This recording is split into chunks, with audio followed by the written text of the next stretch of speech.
포피의 손을 잡아요. 포피의 귀를 기울여요. 마음을 열고 포피와 친구 되면 당신의 눈이 되어 세상을 보여드려요.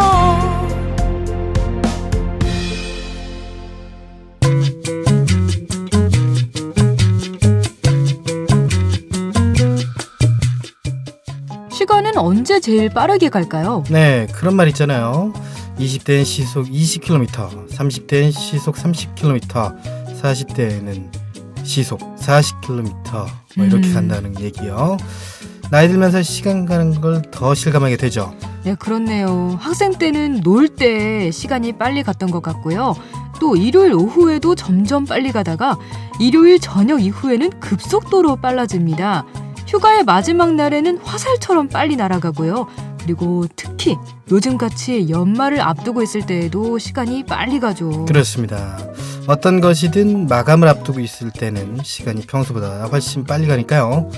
벌써 2015년도 하루밖에 안 남았습니다. 네, 이렇게 생각해봐요. 하루만 있으면 2016년이다. 이렇게 기대하는 마음으로요. 네, 지나간 시간에 대한 아쉬움보다는 다가올 시간에 대한 기대와 계획으로 더 기쁘고 설레는 여러분이 되셨으면 좋겠습니다. 12월 30일 수요일 내 손을 잡아요. 출발합니다.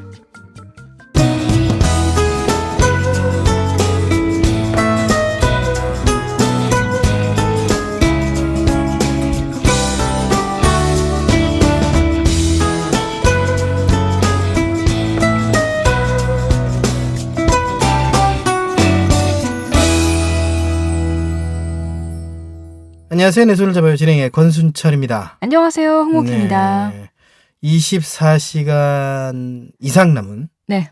2015년 24시간 그게 뭡니까?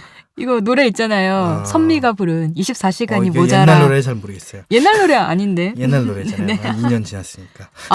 아니 그런가요? 네. 아무튼 정말 시간이 정말 빨리 간다는 걸 느낄 수 있었던. 그렇습니다. 네. 한 30여 시간 정도 나는 2015년인데 2015년을 되돌아보면서 네. 오키 씨는 정말 나는 훌륭하게 잘 살았어. 뭐 나는 못 살았어. 나는 보람 있게 살았어. 뭐 어떤 종류의 이 한 줄 평으로 2015년을 한번 평가해 본다면. 해외 여행을 올해는 꼭 가자라고 생각했었는데 결국 못 간 거. 이게 좀 아쉬워요. 저는. 아쉽다는 내년에는 게 꼭 가야죠. 네, 여행을 못 가가지고 해외 여행을 못 가가지고 그게 아쉬운 점. 네. 해외 여행을 간다는 건 약간 바쁜 일이 마무리됐을 때 이제 간다는 건데 이제 안 바쁘겠다 이거죠. 사람은 이렇게 여유롭게 여유를 가지고 살아야 된다는 저의 그래요. 모토가 있기 때문에. 아쉬운 거 저는 아직도 외롭다는 게 아쉽죠. 너무 절절하게 느껴지네요. 네.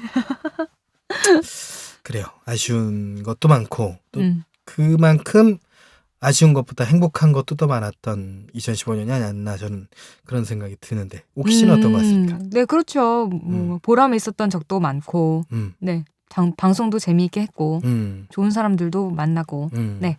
그러니까 아쉬운 점보다 조금 더 좋았다? 이런 식으로 이렇게 한 줄 평하면 될 것 같아요. 그렇습니다. 네. 아쉬운 점보다 조금 더 행복한 점이 많았던 2015년. 여러분들은 어떠셨는지 모르겠습니다. 페이지에 남겨주셨으면 좋겠고요. 자, 오늘 오프닝에서 이야기한 것처럼 말이죠. 지나간 것에 대한 아쉬움만 생각하지 마시고 2016년 계획 새롭게 짜보고 또 기대하는 마음을 갖자라는 얘기를 좀 드리고 싶습니다. 이 기대하는 마음이 없으면 즐겁지가 않아요. 또 이런 말이 있죠. 실패는 성공의 어머니다. 그렇죠? 그러니까 올 한해 가장 후회됐던 일을 교훈 삼아서 내년에는 같은 실수를 반복하지 않고 더 힘차게 살아갈 힘을 얻어봐야 될 것 같아요. 같은 실수를 반복하지 않는다. 오키 씨는 어떤 같은 실수를 하고 있나요? 실수요? 실수 생각해 봐야 될 것 같은데. 실수를 안 해봤다라고 오키 씨가 말씀하시네요. 같은 실수를 반복하면 안 되는데 저는 이제 자꾸만 하나씩 뭐 빼먹어요. 뭐 이제 집을 나설 때 뭐 이렇게 막 물건을 빼놓기도 하고 연락을 해야 될 때 연락을 못 하기도 하고 그런 실수를 좀 줄여야겠다라는 생각을 해보게 됩니다. 오늘은 뭐 빼먹은 거 없어요? 오늘은 없네요. 다행이네요. 네, 오늘 전해줄 거 다 전해줬고요. 제가 어쨌든 오키 씨가 오늘은 목소리가 약간 가라앉아 있네요. 오키 씨가 어제 과음을 했는지. 자, 여튼 그 제 목소리를 벗삼아서 오키 씨의 가라앉은 목소리를 약간 좀 정제시켜 보시기 바라면서요. 자, 권순철 홍키와 함께하는 내 손을 잡아요. 오늘의 코너를 소개해드리겠습니다. 네, 다사다난했던 2015년 이제 이틀 남았습니다. 올 한 해도 국민 생활의 편익을 위한 다양한 정책들이 있었는데요. 그래서 오늘과 내일 이야기 톡톡에서는 올 한 해 국민 생활에 도움이 되었던 정책들을 총 정리해보는 시간을 갖도록 합니다. 네, 고물가 시대죠. 고물이 아니라 네, 고물가 시대. 지갑이 얇아지니까 가게를 꾸려나가기에도 쉽지가 않으실 것 같습니다. 권순철의 노하우에서는 장보기가 부담인 주부들을 위해 알뜰하게 장보는 방법을 소개해드리겠습니다. 홍콩키의 그림 읽어주는 여자에서는 모네의 인상, 해돋이에 대해 나눠보겠고요. 그리고 이국제의 정보톡톡에서는 잠들기 전 물 한 잔을 꼭 마셔야 하는 이유에 대해 알아보겠습니다. 네, 내 손을 잡아요에서는 여러분의 많은 참여를 기다리고 있습니다. 참여할 수 있는 방법은 다양합니다. 페이스북에서 KTV 인터넷 라디오를 검색하면 저희 페이지가 나오는데요. 그쪽으로 메시지 주시거나 진행자에게 메시지를 보내주시면 됩니다. 그리고 인터넷에서 포피 채널을 검색하면 블로그를 통해서도 참여가 가능합니다. 많이 참여해주세요. 핀테크는 이미 시작되었습니다. 결제, 송금, 은행 업무 등 우리는 예전보다 간편하고 빠르게 사용하고 있습니다. 새로운 방식으로 예금, 보험, 펀드, 편리한 생활을 누리고 있죠.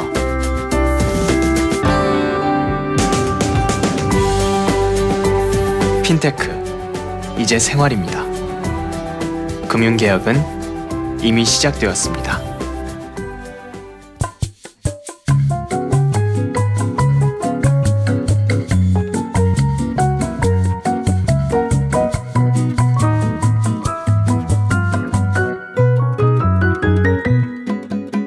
내 손을 잡아요 함께하고 계십니다. 자, 올 한 해 동안 국민들의 생활 편익을 위한 다양한 정책들이 쏟아져 나왔습니다. 오늘과 내일 이틀 동안 내 손을 잡아요에서는 올 한 해 추진된 다양한 정책들을 토대로 정리해보는 시간을 좀 마련을 했습니다. 우선 그 첫 시간으로 건강과 복지 부분에 대한 정책들을 정리해보도록 하겠습니다. 건강과 복지 분야에서 첫 번째로 눈여겨볼 키워드는 4대 중증질환에 대한 건강보험료 확대입니다. 올해 정부는 고액의 치료비로 과도한 의료비 부담을 발생시켜온 암, 심장 뇌혈관 질환, 희귀 난치성 질환, 이른바 4대 중증질환에 대한 건강보험 보장성 확대에 주력해왔습니다.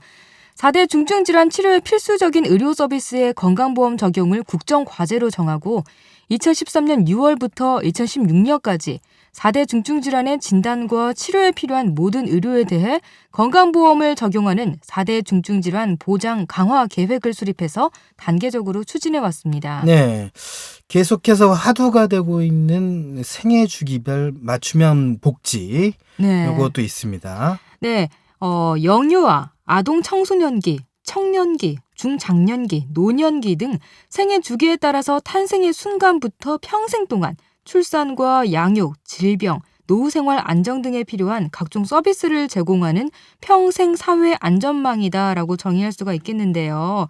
그 성과를 살펴보면요. 만 0세에서 5세까지 계층 영유아 보육료 양육수단 지원, 그리고 기초연금 시행, 의료비 가계부담 완화, 저소득층 맞춤형 급여 시행 등이 바로 일련의 성과물들입니다. 특히 올해 7월 맞춤형 개별 급여 시행으로 생애주기별 맞춤형 복지라는 사회보장제도의 큰 틀이 마침내 완성됐다는 평가를 받고 있습니다. 네, 조금 더 자세히 살펴볼까요? 2013년 3월부터 부모의 소득 수준에 관계없이 어린이집에 다니는 아동은 보육료를, 가정에서 양육하는 아동에게는 양육수당을 지원을 했습니다. 이 영유아의 나이 및 소득 수준에 따라서 다르게 지원하겠다는 것을 계층에 상관없이 확대한 것으로 부모의 양육 부담을 경감하고 저출산 문제 극복에 기여하기 위한 대책이 됐죠. 네, 영유아 시간제 보육 서비스를 제공한 것도 주부들 사이에서는 큰 이슈가 됐죠. 네, 그렇습니다. 부모가 시간제 근로를 하거나 긴급한 돌봄 수요가 있는 영유아를 대상으로 시간제 보육 서비스도 제공하고 있고요. 이뿐 아니라 최근 사회적으로 문제가 된 어린이집 아동 학대 문제를 해결하고 어린이집 안전관리 강화를 위해서요. 어린이집 CCTV 설치를 의무화하기도 했습니다. 또한 12세 이하 아동을 대상으로 14종의 국가 예방 접종을 병의원, 보건소 상관없이 어디서나 무료로 받을 수가 있는 그런 제도가 생겨서요. 아동의 건강을 국가가 보장을 하고 부모의 예방 접종 부담을 대폭 완화를 했습니다. 네, 맞아요. 자녀를 둔 부모님들은 공감하실 텐데 아이들 예방 접종이 굉장히 은근 많고 비용이 꽤 부담되거든요. 그렇습니다. 네, 그래서 이런 정책들이 출산 장려에도 도움이 되지 않을까 생각합니다. 네, 초등 1, 2학년까지 돌봄 교실을 무료로 지원을 하고 있고요. 드림 스타트 센터를 2015년 전체 시군구로 확대를 해가지고요. 전국의 취약계층 아동이 통합복지 서비스를 제공받을 수 있는 기반을 구축을 한 것도 큰 성과라고 볼 수가 있습니다. 네, 청장년층을 위한 정책들도 많이 눈에 띄었던 한 해였어요. 청년층이 경제적 여건에 관계없이 꿈과 희망을 펼칠 수 있도록 다양한 장학금 사업들을 추진했고요.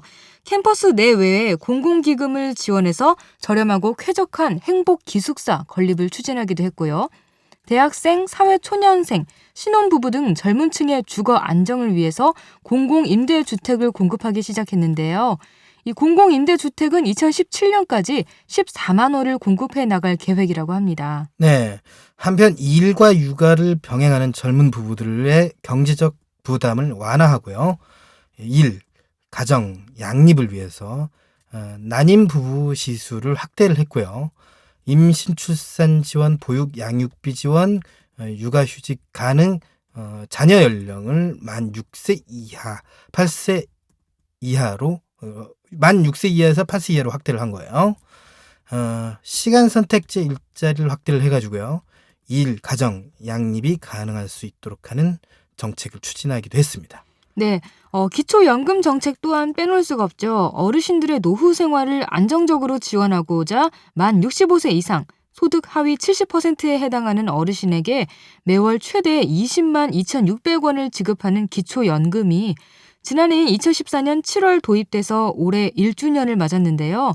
올해 8월 기준으로 총 445만 명의 어르신들이 매월 안정적으로 연금이 지급되고 있고요.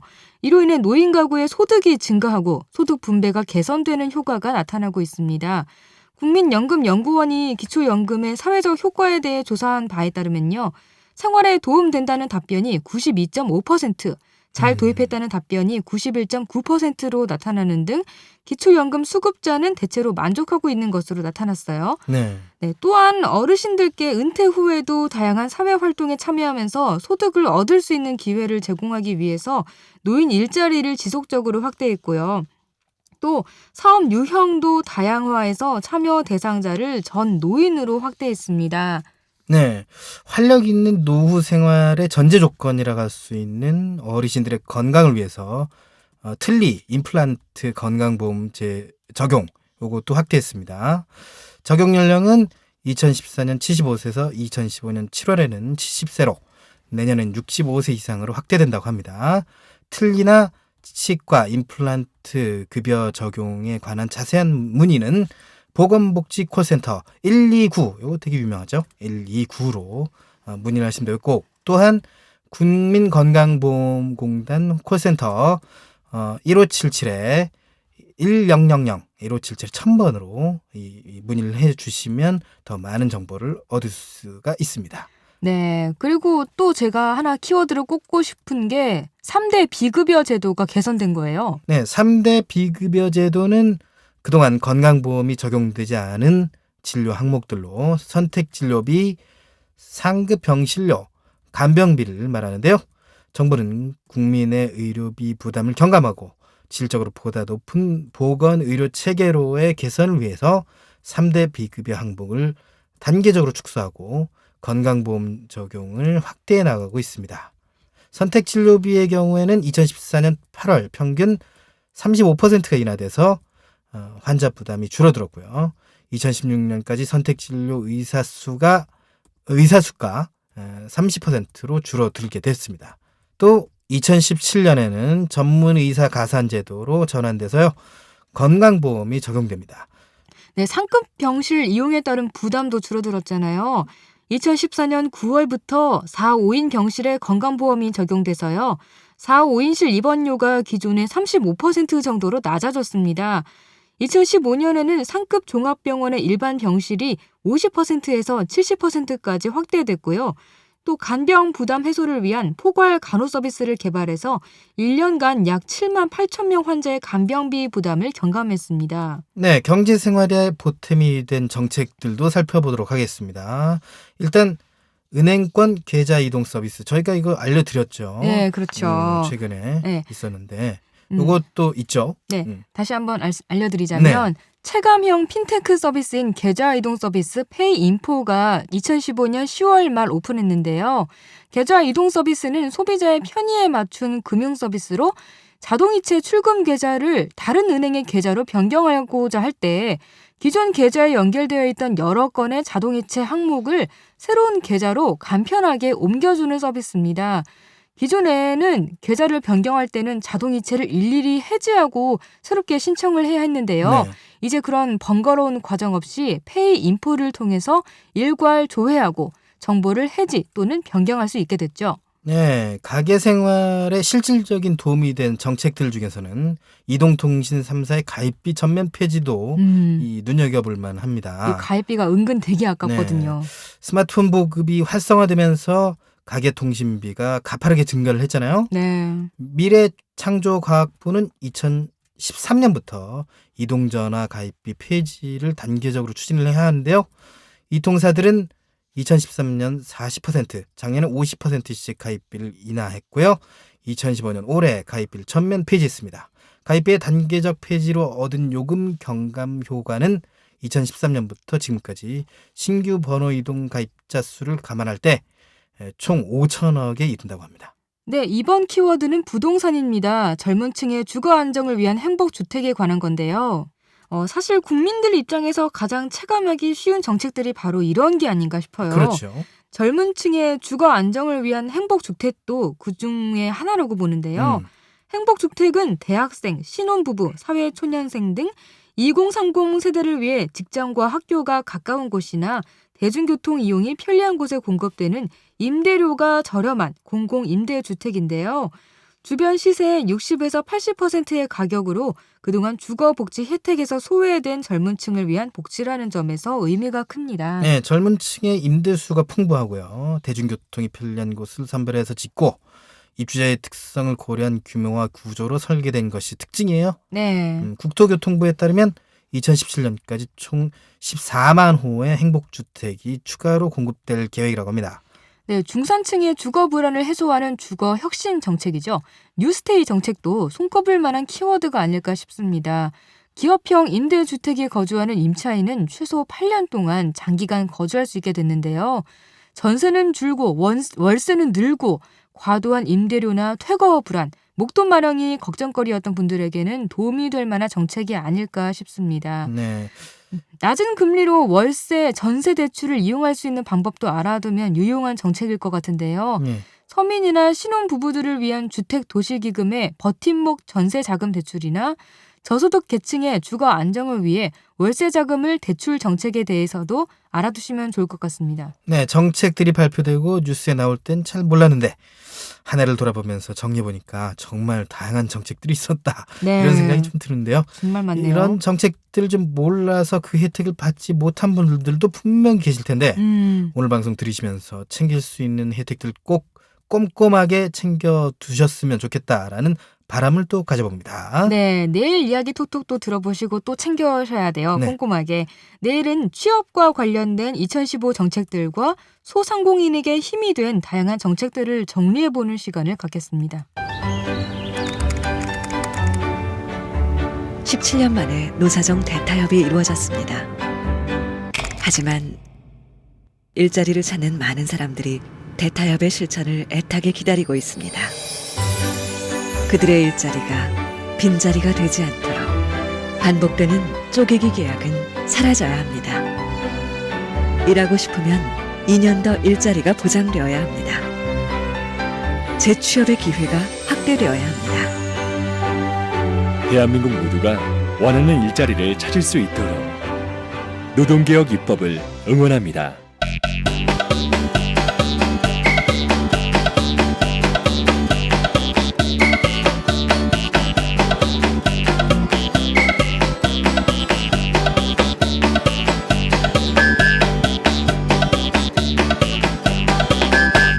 여러분은 지금 KTV 포피 채널 내 손을 잡아요를 듣고 계십니다. 네, 이번 시간은 권순철의 노하우입니다. 오늘은 어떤 노하우가 준비되어 있을까요? 네, 편리하다는 이유로 대형마트 즐겨 찾으시는 분들 많으시죠? 그렇죠. 아마 대형마트를 찾는 분들이라면 얼마 산 것도 없는 것 같은데 얼마 안 산 것 같은데 10만 원에서 20만 원을 간단히 넘겨버리는 영수증에 흠칫 놀란 적이 있으실 것 같습니다. 맞아요. 이거 대형마트 가면 싸니까 그냥 싸니까 막 담아 이러죠. 담다가 계산하다 보면 갑자기 막 10만 원 되고 막 이러니까 황당한 경우가 굉장히 많아요. 막 속은 느낌이 막 들고. 속은 느낌. 네. 그렇습니다. 자, 이것저것 무분별하게 구입하고 소비하는 것은 이제 끝내고 이제부터 알뜰하고 똑똑하게 장 보는 법에 관심을 좀 가져보았으면 좋겠다라는 생각이 드는데요. 오키 씨도 장을 좀 봐야 되니까 이 정보 굉장히 솔깃할 것 같아요. 네, 그렇죠. 저도 뭐 저 혼자 장을 보진 않고 엄마랑 같이 보지만 엄마랑 같이 이야기하면서 이런 팁이 있다더라라고 얘기하면 좋겠죠. 네, 권수철의 노하우에서 알려드리도록 할 테니까 잘 적어두시 바라겠습니다. 네. 알뜰하게 장을 보려면 우선 식단과 목록부터 짜야 돼요. 식단 목록. 네. 그런 거 먼저 짜야 됩니다. 오키 씨는 보통 장을 언제 보나요? 보통 평일에 한 번, 그리고 주말에 한 번, 이렇게 한두 번 정도, 일주일에 한두 번은 가는 것 같아요. 주로 토요일에 많이 장들을 본다고 하는데요. 네, 일요일에는 좀 쉬는 곳들이 많잖아요. 언제 쉴지 뭐 그런 걸 계속 생각해 놔야 되니까 그냥 그렇죠. 차라리 아예 확실하게 안 쉬는 토요일에 가는 경우가 요즘은 있는 것 같아요. 그렇습니다. 대부분 주말에 마트에서 장 보는 분들 많으실 텐데 무작정 마트로 가시지 말고요. 마트에 가기 전에는 냉장고에 보관되어 있는 식재료를 확인하고 필요한 품목을 메모하는 습관을 가져야 됩니다. 예, 식단 계획에 따라서 사야 할 것들에 대한 항목을 적어서요. 이 마트로 가면 쓸데없는 물건을 사지 않게 되죠. 그렇죠. 그리고 종류끼리 이렇게 묶어가지고 목록을 작성을 하면 마트 안에서 헤매는 시간도 줄 수 있을 것 같고요. 뭐 이거 샀다가 저거 사러 갔다가 또 다시 이거 사러 오고 뭐 이런 필요가 없다 이거죠. 그렇죠.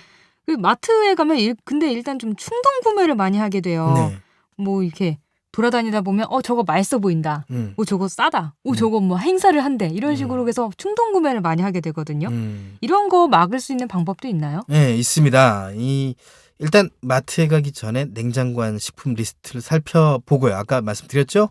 그리고 냉장고를 정리하다 보면 이번 주에 구입해야 할 물건과 그렇지 않은 것들이 눈에 쫙 들어옵니다.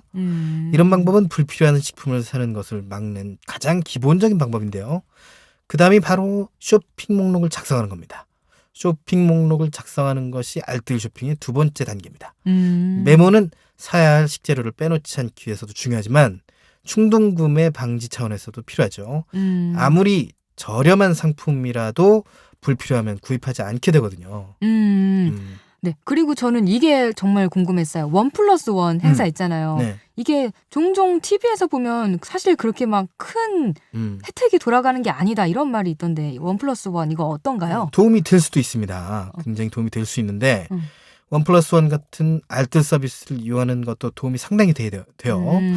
특히 유통기한이 넉넉한 이 반조리 식품 있지 않습니까? 뭐 통조림 같은 것들.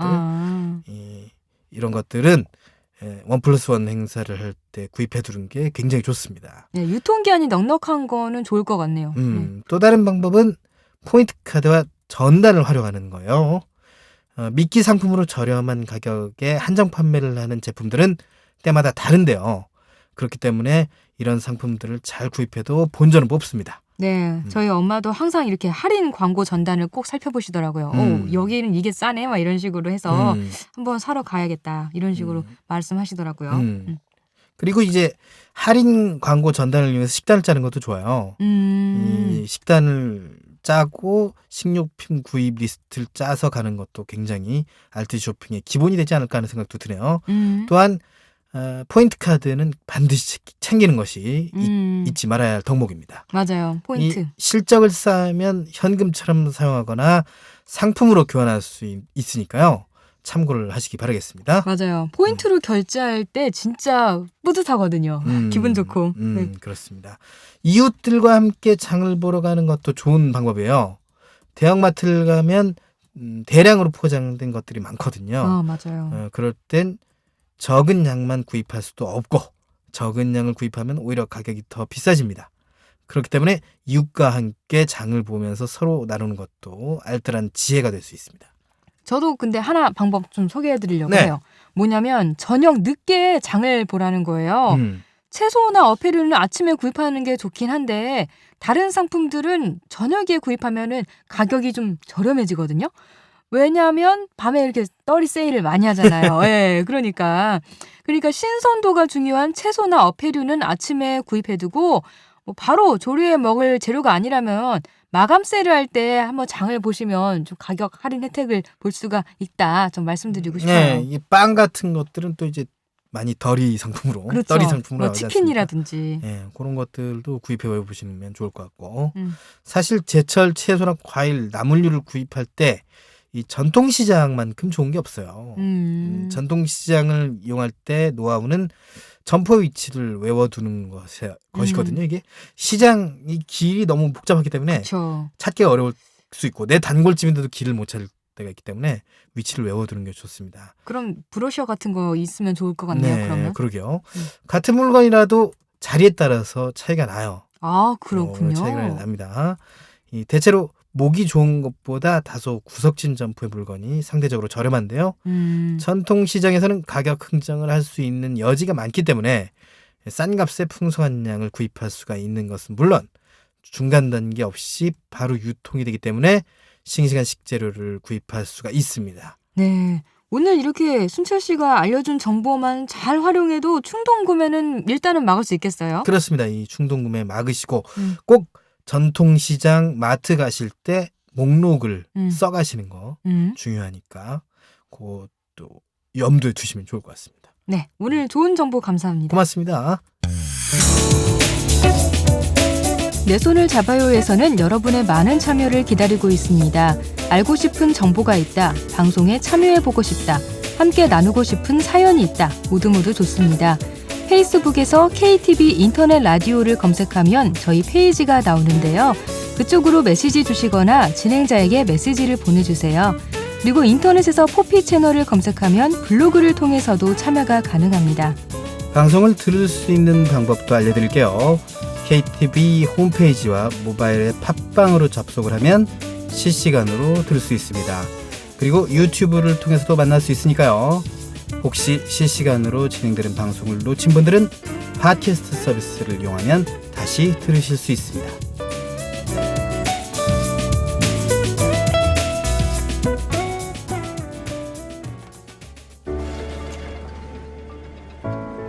도대체 언제 할 거야? 이제 빨리 하고 보고 드리겠습니다. 아니, 퇴근 언제 할 거냐고? 근로시간이 줄어듭니다. 나 회사 관두게 됐어. 그럼 다음 달 생활비는? 실업급여 받으면서 천천히 찾아보자, 여보. 실업급여가 늘어납니다. 최 씨, 오늘이 마지막 출근이에요. 내일부터 정규직으로 출근해요. 정규직 전환이 쉬워집니다. 노동개혁으로 대한민국이 새 출근합니다.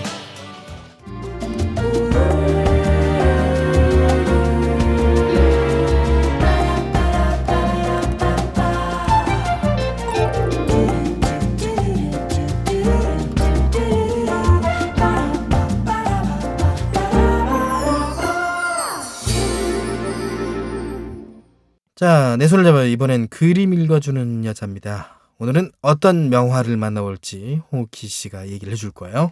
네, 이제 조금 있으면 해가 바뀌잖아요. 네네. 그래서 이럴 때 꼭 하는 그런 것들이 해돋이 보러 가는 거. 그렇죠. 그렇습니다. 순철 씨는 해돋이 보러 가본 적 있으세요? 뭐 여러 번은 아니고 가끔 기회가 될 때. 아, 그래요? 어디 갔었어요? 뭐 동해 쪽으로도 가기도 하고 네. 남산에 올라가기도 하고. 남산.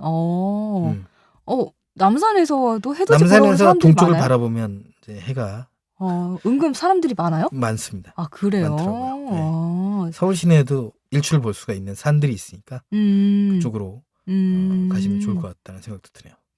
저는 해돋이를 보러 간 적이 한 번도 없거든요. 추운데 고생이다 이런 생각을 하고 있기 때문에. 춥긴 해요.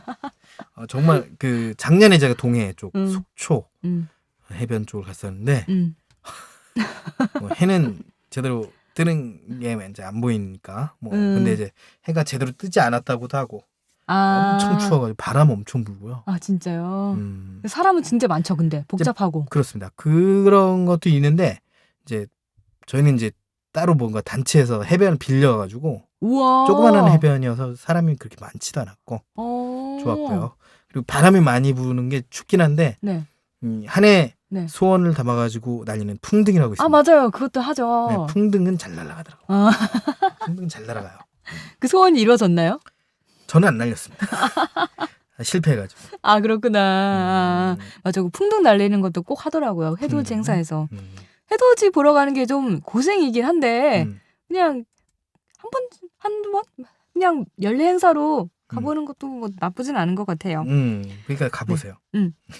그래서 오늘은요, 미리 그림을 통해서 해돋이를 보자라는 생각에 클로드 모네의 인상 해돋이라는 작품을 설명하려고 합니다. 클로드 모네. 네.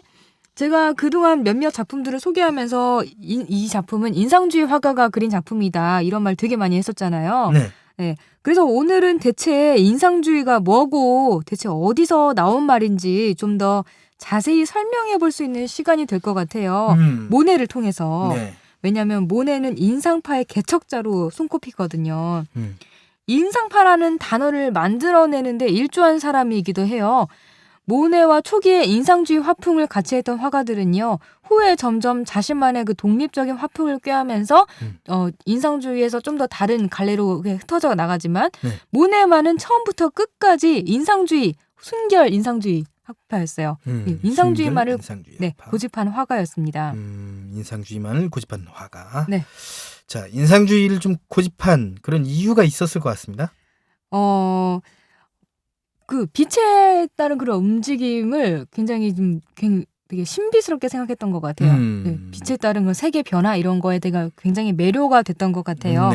그래서 모네는 파리에서 피사로, 시슬레, 르누아르, 바지유 같은 화가들과 어울리면서 그림에 대한 이야기와 연구를 굉장히 많이 했어요. 이 화가 얘기를 들으니까 명화는 하도 설명 많이 들어가지고 아는 화가들이 좀 있어요. 네, 그렇죠. 르누아르는 한번 설명을 했었죠. 도시의 무도회, 시골의 그렇습니다. 무도회. 네, 그 작품을 설명했었었죠. 이 화가들은요, 이전의 화가들처럼 풍경을 객관적이고 세밀하게 묘사하는 일에는 관심이 없었어요. 네네. 대신에 어떻게 하면 우리 눈에 보이는 대로 그 색채와 빛의 변화를 묘사할 수 있을까 이런 것들을 생각했죠. 이전에는 풍경화하면 그 풍경에 맞는 고유의 색을 쓰는 게 정석이었어요. 네, 그러니까 해 하면 빨간색, 네, 그리고 나무 하면 초록색, 그렇죠. 하늘과 바다는 푸른색, 뭐 이런 식으로 이렇게 고정된 색이 있었거든요. 그런데 모네 같은 이런 화가들은 우리가 보는 색들이 그렇게 단순하지 않다고 생각을 했어요. 네네. 어떤 물체가 색을 띠는 거는 빛을 흡수하고 산란하는 정도에 따라서 다르게 나타나는 건데요. 그래서 빛에 따른 색의 변화를 그림에 나타낼 수 있어야 한다고 생각했습니다. 그래서 바다도 그냥 푸른색이 아니라 좀 더 바다가 깊이가 얕고 깊은 정도에 따라서 다른 색이 나타나고 또 날씨가 흐리냐 맑으냐 그리고 햇살의 강도에 따라서도 다른 색깔로 나타나는 것처럼 그럼 빛의 그런 변화를 간과해서는 안 된다고 생각을 한 거죠. 그래서 빛을 올곧이 탐구할 수 있는 야외에 나가서 그림을 그렸고요. 그 풍경을 본 순간 받은 인상을 빠르게 캔버스에 담았어요. 이 모네가 인상주의 그림을 그리는데 큰 영향을 준 사람이 있거든요. 네. 프랑스와 프로이센 간의 보블 전쟁이 발발했었어요. 근데 모네는 전쟁에 그런 끌려가는 걸 피하기 위해서 런던으로 피신합니다. 런던으로. 네. 그런데 런던에서 평소 자기가 이렇게 그림에 대해서 생각했던 것과 비슷하게 그림을 그리는 화가를 만나요. 윌리엄 터너가 그린 노햄성의 해돋이라는 작품이 그랬습니다. 산과 들판, 태양, 그리고 한가롭게 노니는 동물이 그려진 그림인데요. 네. 근데 형체가 불분명해요. 그냥 이렇게 네. 그냥 정말 실루엣만 그린 것처럼 윤곽선도 없고 빛과 색의 느낌만을 표현한 거거든요. 그래서 터너는 이미 모네가 태어났을 때부터 이런 인상주의 화풍으로 빛의 그림을 그렸던 화가였어요. 예. 그래서 모네는 런던에서 터너의 이 그림을 보고 자기들의 생각이 옳았다고 확신을 합니다. 그래서 전쟁이 끝나고 파리로 돌아온 모네는요. 자기와 생각을 같이 한 화가들과 화가, 조각가, 판화가, 무명예술가 협회를 만들고요. 네. 1874년에 처음으로 인상주의 전람회를 엽니다. 여기서 선보인 작품이 모네의 인상해돋이예요. 인상해돋이. 네, 이게 작품 제목이에요. 근데 이 작품 제목을 지은 과정도 이 그림에 대한 인상을 즉흥적으로 그린 그림 기법처럼 굉장히 즉흥적이었어요. 네. 주최 측이 도록을 만들기 위해서 그림 제목을 알려달라고 했는데요. 모네는 즉석에서 인상해돋이라는 작품을 이렇게 지어냅니다. 그리고 굉장히 간단하게 지은 거죠. 네. 여기서 그러면 해돋이 작품에 대해서 설명을 하고 인상주의에 대한 설명을 마저 해드리려고 해요. 그래요. 해돋이는 모네가 자신의 고향인 프랑스 서북부의 항구 도시 르아브르에서 창밖 풍경을 보고 그린 그림입니다. 어느 날 새벽 문득 창문 밖을 내다봤는데 해가 떠오르는 모습을 보고 인상을 받아 그린 그림이죠. 그림 중앙에서 약간 오른쪽으로 치우친 쪽에 동그란 해가 조그맣게 그려져 있습니다. 이제 막 어둠 속에서 떠오르기 시작한 해는 선홍빛으로 빛나고 있습니다. 해의 붉은 그림자는 물결치는 바다에 흩어지는 빛처럼 짧은 선을 겹쳐 그리면서 표현됐습니다. 해 밑으로 항구에 정박한 배들의 실루엣이 보입니다. 마치 물안개 속에서 묻힌 것처럼 푸른빛이 흐릿하게 돌고 있습니다. 이 그림에서 하늘과 바다는 비슷한 푸른빛으로 그려져서 하나로 합쳐진 듯이 보이지만 묘한 색채의 차이가 둘을 구분짓고 있습니다. 하늘은 태양의 빛을 받아 분홍빛이 서서히 퍼져나가는 듯이 보입니다. 세심하게 표현하지 않고 큰 붓으로 몇 번 거칠게 슥슥 칠한 붓칠이 인상적입니다. 반면 바다는 대체적으로 푸른빛을 띠고 있어 하늘과 차이를 보이고 있습니다. 마치 거울처럼 투명한 바닷빛이 인상적입니다. 항구에 정박한 배들의 그림자가 바다에 지고 짙은 푸른색의 짧은 선들로 너울거림을 표현했습니다. 고요한 바다의 아침입니다. 바다 한복판에 노를 저으며 바다를 항해하는 작은 배 두 척의 실루엣이 있습니다. 모네를 포함한 인상주의자들은 이 세상에 완전한 검은색이란 존재하지 않는다고 생각했습니다. 그래서 밤을 그릴 때도 절대로 검은색을 쓰지 않았죠. 그래서 모네는 배 두 척에 짙은 남색을 사용했습니다. 모네는 사물을 세심하게 묘사하면서 풍경을 나타내려고 하지 않고 빛과 그림자를 통해서 받은 인상을 전하려고 했습니다. 인상주의의 첫 시작을 알린 이 작품 또한 뚜렷한 윤곽선 없이 색채만으로 빛을 표현하고 해돋이 전경을 그린 것이 높이 평가받고 있습니다.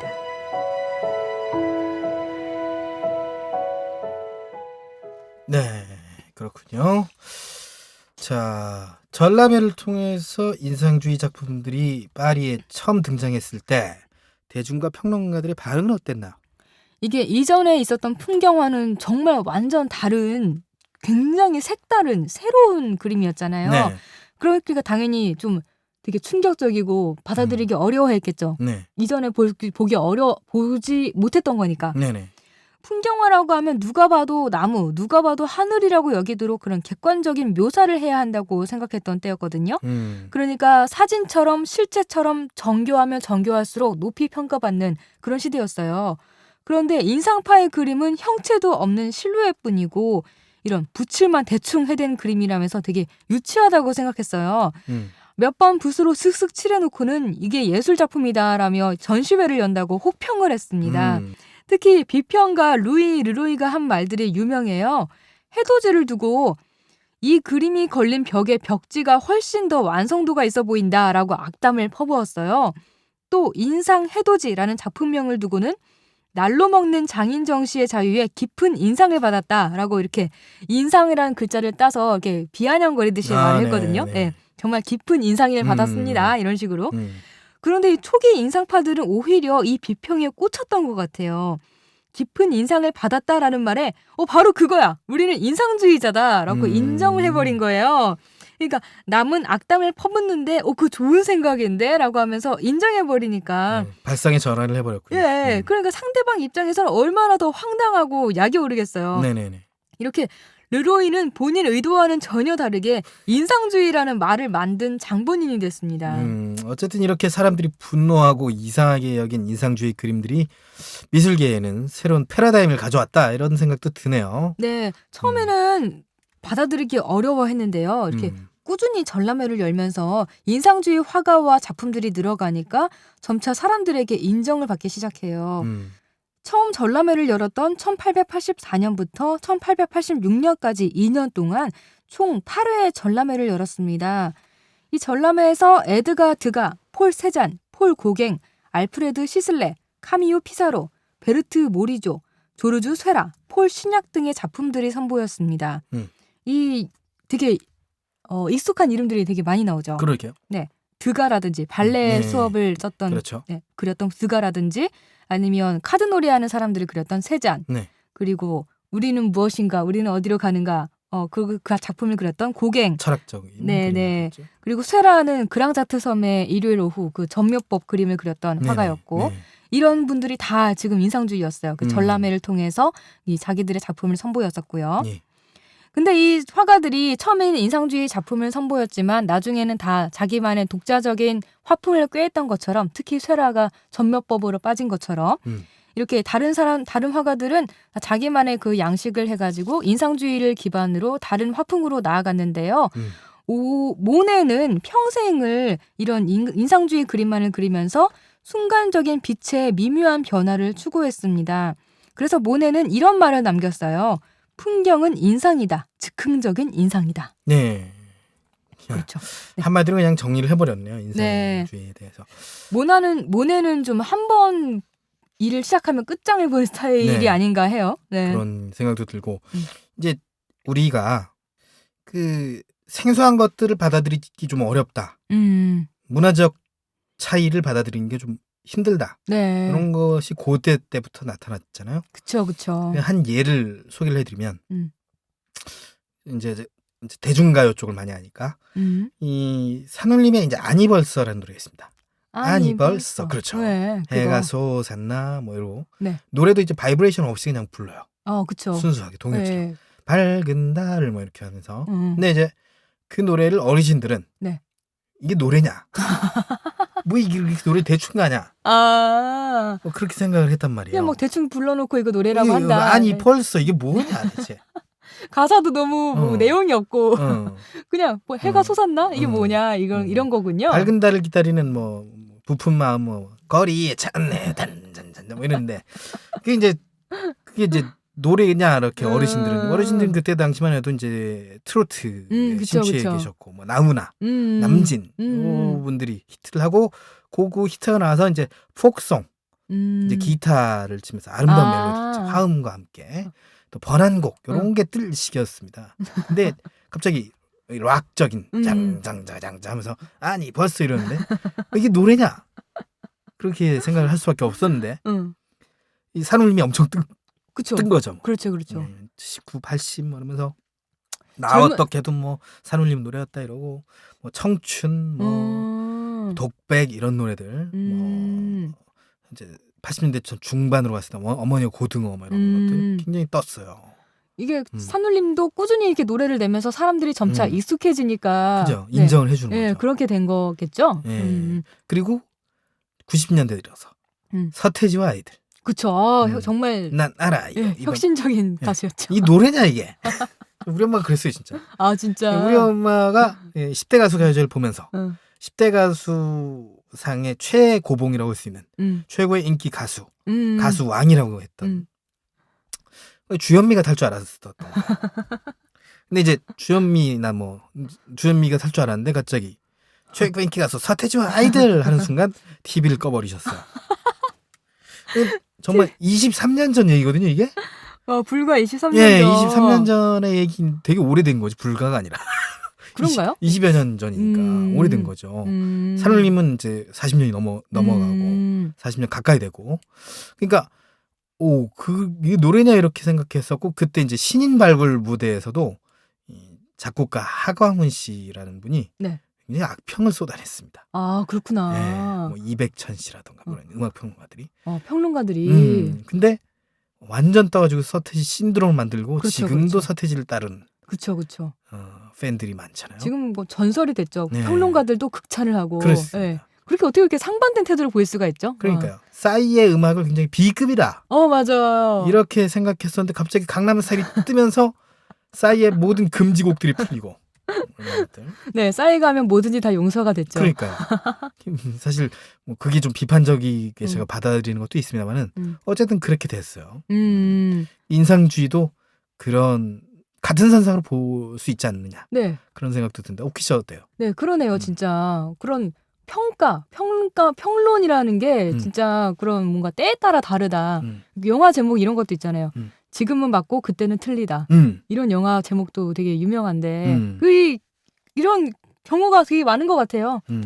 그리고 사람이 생각하는 게 이렇게 인식에 전환된다는 게 진짜 힘들지만 이게 웃긴 일이구나 이런 생각도 들고. 저희가 50년 후에 이게 강남스타일 이런 노래들을 저희가 할아버지 할머니가 돼서 들을 때는 굉장히 좋은 노래인데 그 50년 후에 아이들은 와 촌스러워 뭐 이렇게 생각할 수 있는 날이 오겠죠. 네, 뭐 어쨌든 네. 인상주의 하다가 이런 얘기까지 빠졌네요. 자, 청취자 여러분도 듣고 싶은 작품이 있으시면 페이스북 KTV 인터넷 라디오 페이지 저희 블로그에서 댓글 남기시면 저희가 반영을 하니까요. 언제든지 그림 읽어주는 여자의 문을 두드려 주시기 바랍니다. 창업자들을 위한 열린 공간입니다. 그래서 창업을 꿈꾸는 분들, 스타트업을 시작하시는 분들 그 사업이 잘 정착할 수 있도록 저희가 도와주는 이런 창업 지원 공간이고 저희가 이제 멘토링을 해드립니다. 그래서 이 사업이 시장에서 지속 성장 가능한지 저희가 가이드 해드리고 실전 창업 교육도 저희가 시켜드리고요. 또는 개발자 대회, 경진 대회, 투자자의 만남 이런 네트워킹 프로그램들을 저희가 가지고 여기 오시는 분들에게 굉장히 큰 에너지를 드리고 싶습니다. 꿈이 있으신 분들 드림멘트로 오십시오. 저희가 적극 지원해 드리겠습니다.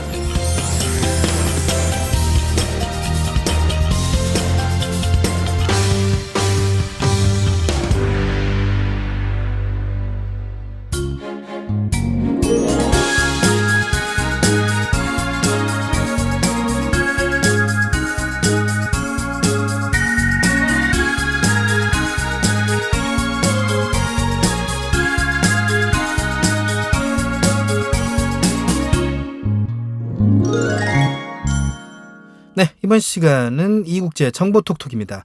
생활 속 유용한 정보에 대해 소개해드리는데요. 오늘은 어떤 정보가 기다리고 있죠? 네, 오늘은 건강과 직결된 주제인데요.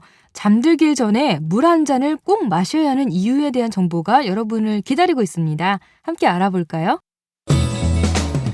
이국제 정보톡톡.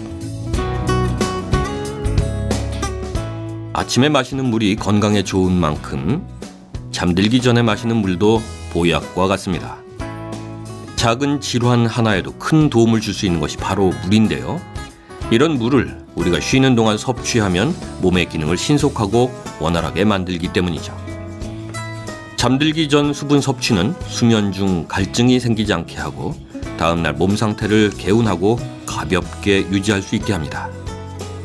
잠들기 전에 마시는 물 한 잔이 얼마나 효과를 좋게 해주는지 확인해 볼까요?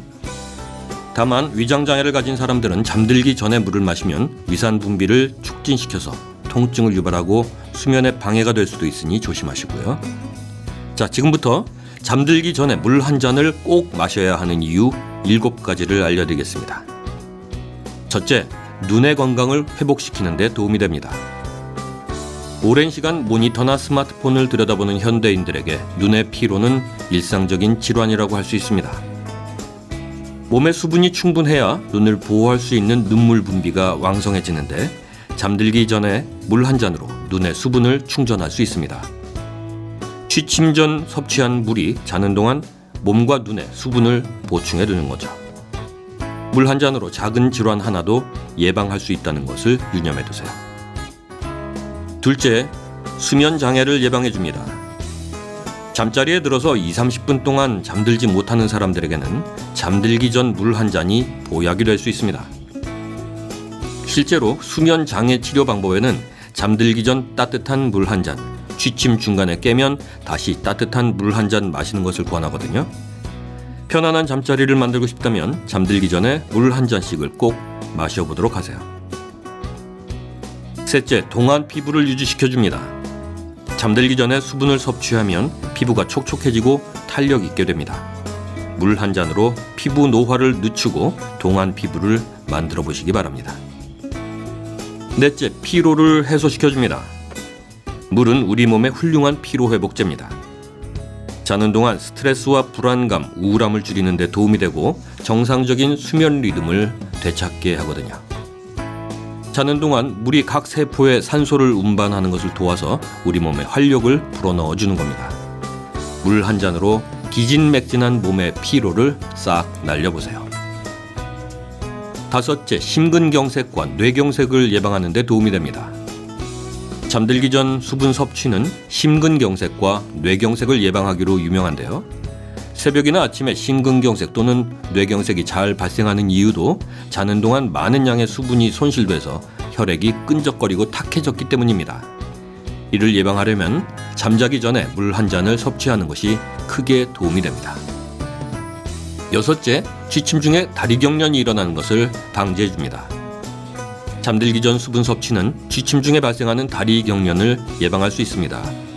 다리경련은 다리 근육이 물을 필요로 하기 때문에 발생하는데요. 잠들기 전 물 한 잔이 이를 보충해 주는 거죠. 일곱째, 장 운동을 활발하게 해줘서 변비와 소화불량 해소에 도움이 됩니다. 변비에 물이 좋다는 것은 누구나 아는 사실이죠. 특히 잠자기 전 수분 섭취는 장 운동을 촉진시켜서 아침 배변을 수월하게 만듭니다. 아랫배가 걱정된다면 잠자기 전에 물 한두 잔 정도를 마시는 습관을 들여보시기 바랍니다. 네, 오늘 살펴본 대로 자기 전에 물을 마시는 게 우리 몸에 얼마나 크게 도움이 되는지 알 수 있는데요. 자기 전과 아침에 일어나서 꼭 물을 드시는 습관을 들이시면 좋겠죠. 작은 변화로 건강을 지킬 수 있습니다.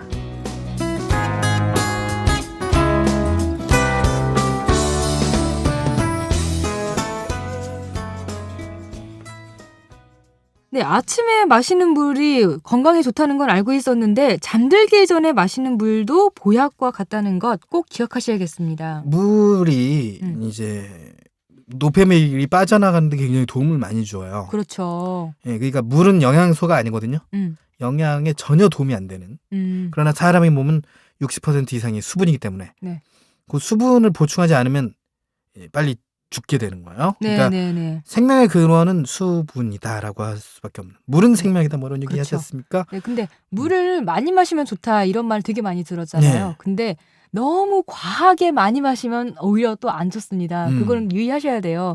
물을 너무 많이 마시면 그 좋은 영양소들도 다 빠져나가기 때문에 이렇게 노폐물이 합쳐서 같이 영양소들도 빠져나가기 때문에 많이 마시는 거 좋지만 너무 과하게 많이 마시면 안 된다. 물을 안 마시는 분이 이렇게 얘기하는데 1리터 이상 마시는 건 좋아요. 근데 1리터 이상 사람들이 마시냐? 아니거든요. 커피는 사실 물이라고 볼 수 없어요. 왜냐면 그쵸. 커피는 빠져나가죠. 이뇨작용을 도와주기 돕기 때문에 때문에. 빠져나가기 때문에 커피는 물이 아니고요. 네. 커피 대신 정말 맹물을 음. 마셔줘야 되는데 1리터 이상 마시는 분들이 대체 얼마나 있냐고요. 그렇죠. 그러니까 2리터 가까이는 마셔줘야 노폐물이 빠져나가는 데 도움이 되니까 네. 여러분들이 좀 상반된 주장이네요. 그죠? 저는 너무 과하게 마시지 말라는 거죠. 그렇죠.